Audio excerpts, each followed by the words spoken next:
দীপিকা পাড়ুকোন বলিউডের বড় বাজেটের সিনেমা অফার ফিরিয়ে দিলেন এই মুহূর্তে। তো দুটো বড় বড় বাজেটের সিনেমা দীপিকা পাড়ুকোন ফিরিয়ে দিলেন, তার প্রচুর পারিশ্রমিক, তা সত্ত্বেও তিনি সেই সিনেমার অফার ফিরিয়ে দিলেন। এবং সেটা কেন, সেটা নিয়ে আজকে এক্সপ্লেন করব। এবং সেই সিনেমা দুটো কী কী ছিল। তো তোমরা চ্যানেলটাকে সাবস্ক্রাইব করে দাও এবং বেল আইকনটা প্রেস করে দাও, আমার ভিডিও দেখতে থাকো। তো এটাই রিকোয়েস্ট করব। আর বেশি কথা না বলে ভিডিওটা শুরু করি। দেখুন, বলিউডের সবথেকে বড় টপ হিরোইনদের মধ্যে যদি কাউকে রাখা হয়, সেটা এই মুহূর্তে দাঁড়িয়ে হচ্ছে দীপিকা পাড়ুকোন। ঠিক আছে, এই দীপিকা পাড়ুকোন একটা মানে সেলিব্রিটিদের মধ্যে, মানে ফিমেল ক্যাটাগরি সেলিব্রিটিদের মধ্যে অন্যতম।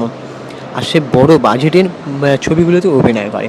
ঠিক আছে, তো এই দীপিকা পাড়ুকোনের রিসেন্ট ছবি যদি তোমরা দেখো, সেটা হচ্ছে পাঠান। শাহরুখ খানের পাঠানে অভিনয় করেছেন। ঠিক আছে, আর মানে দীপিকা পাড়ুকোন বোল্ড চরিত্রে অভিনয় করতেও কোনো রকম মানে ইতস্তত বোধ করেন না। কিন্তু তার যে মানে এখন প্রশ্ন উঠতেই পারে যে সে কেন বড্ড শরীর দেখায় করে। কিন্তু সে তার ফিগারটাকে যেভাবে মেনটেন করেছে, সে একজন মডেল প্লাস হচ্ছে সে একজন অ্যাক্ট্রেস, তাকে সব কিছু নিয়েই কাজ করতে হয়। কিন্তু রীতিমতো তার কতগুলো সিদ্ধান্ত দেখে আমি অবাক। হতে পারে সে মানে একটু বেশি শরীর দেখায়, আর হতে পারে সে মানে একটু বেশি বোল্ড চরিত্রে মানে অভিনয় করে। কিন্তু ব্যাপারটা হচ্ছে কতগুলো সিদ্ধান্ত দেখে আগে বললাম অবাক হয়ে গেছে। সেগুলো কি কি? যেমন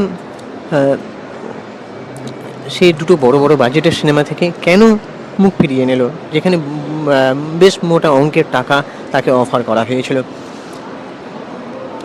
তো তার আগে বলে রাখি, দীপিকা পাড়ুকোনকে নিয়ে আমি এর আগে ভিডিও বানিয়েছি। সে সদ্য মা হওয়ায় কতগুলো কন্ডিশন রেখেছে। 8 ঘন্টা কাজের দাবি তুলেছিল সর্বপ্রথম। এরকম একটা বলিউড অ্যাক্ট্রেসকে এইটা নিয়ে মুখ খুলতে দেখা গেল, যে কিনা 8 ঘন্টা কাজের দাবি রেখেছে সদ্য মা হওয়ার জন্য। এবং তোমরা ভালো করেই জানো যে একটা মানে মহিলা যখন প্রেগনেন্ট হয়, তার শরীরে প্রচুর ধকল যায়, কষ্ট একমাত্র একটা মাই বোঝে। সেই হেতু তার যে বড় বাজেটের সিনেমাগুলো, হয়তো তার পক্ষে সেই সময় অ্যাকশন স্টান্ট নেওয়া সম্ভব হচ্ছিল না, তাই সে এরকম 8 ঘন্টা কাজের দাবি নিয়েছিল। তারপরে তাকেও মানে ফ্যামিলিতে টাইম দেওয়ার একটা ব্যাপার আছে। তো আমি এই সিদ্ধান্তকে সমর্থন করি। এবারে রিসেন্ট শোনা যাচ্ছে যে মানে সে কতগুলো বড় বড় বাজেটের সিনেমা থেকে মানে বাদ পড়েছেন বলা ঠিক বললে ভুল হবে। তিনি অ্যাকচুয়ালি অফারগুলোকে রিজেক্ট করেছেন। কারণ এই মুহূর্তে তিনি অবশ্য, যদিও এই মুহূর্তে তিনি শাহরুখ খানের কিং ছবিটা নিয়ে ব্যস্ত আছেন, তবুও তার যে ছবিগুলো, সে একটা হচ্ছে স্পিরিট আর একটা হচ্ছে কল্কি 2898 AD ভাষা, এই দুটো বড় বাজেটের সিনেমাগুলো থেকে মানে গুলোকে সে অফার ফিরিয়ে দিয়েছে। এখন অভিনেত্রীকে বলতে শোনা গেছে যে কাজের সত্যতা এবং সততা যদি থাকে, সেখানে কিছু বলার নেই তার। এবং তিনি এটাও জানিয়েছেন যে সততা থাকলে কাজের কোনো অভাব হয় না। তো এটা নিয়ে তার বলার কিছু নেই, তবে তাকে বড় পারিশ্রমিক নিয়ে তাকে যে ভাবা হয়েছে সেটাই যথেষ্ট, এমনটাই দীপিকা পাড়ুকোন মন্তব্য করেছেন।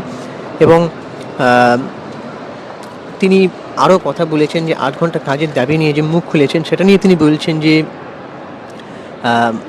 আমি এই সিদ্ধান্তগুলো নিয়ে যখন কথা বলছি, সেটা হয়তো 10 বছর পরে বলছি, কিন্তু এখন আমার মনে হয় যে এই সিদ্ধান্ত নিয়ে কথা বলছি যখন, আমি ঠিক সময়ই বলছি, ঠিক কথাই বলছি।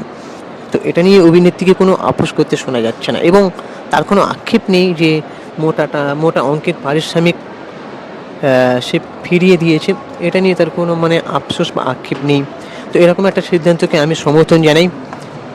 আর এটা সত্যি মানে সমর্থনযোগ্যই বিষয়। বিশেষ করে মহিলারা এটা বুঝবে যে ঠিক কী কারণে একটা অফিসে যখন একটা মহিলা কাজ করতে যায়, তখন তার যখন এরকম শরীরের কন্ডিশন থাকে, প্রেগনেন্সির সময় বা প্রেগনেন্সির পরে একটা মহিলা কিন্তু ছুটি নিয়ে নেয়, একটা লম্বা টাইম ছুটি নিয়ে নেয়। তাহলে সেখানে একটা সেলিব্রিটি কেন পারবে না?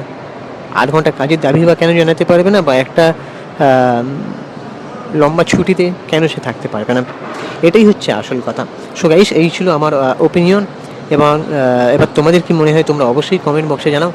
আর আমার চ্যানেলটাকে সাবস্ক্রাইব করে দাও, বেল আইকনটা প্রেস করে দাও। আমি ইনস্টাগ্রামে রয়েছি চিঙ্কি বাবু 2531, তোমরা ওখানে গিয়ে ফলো করে দাও।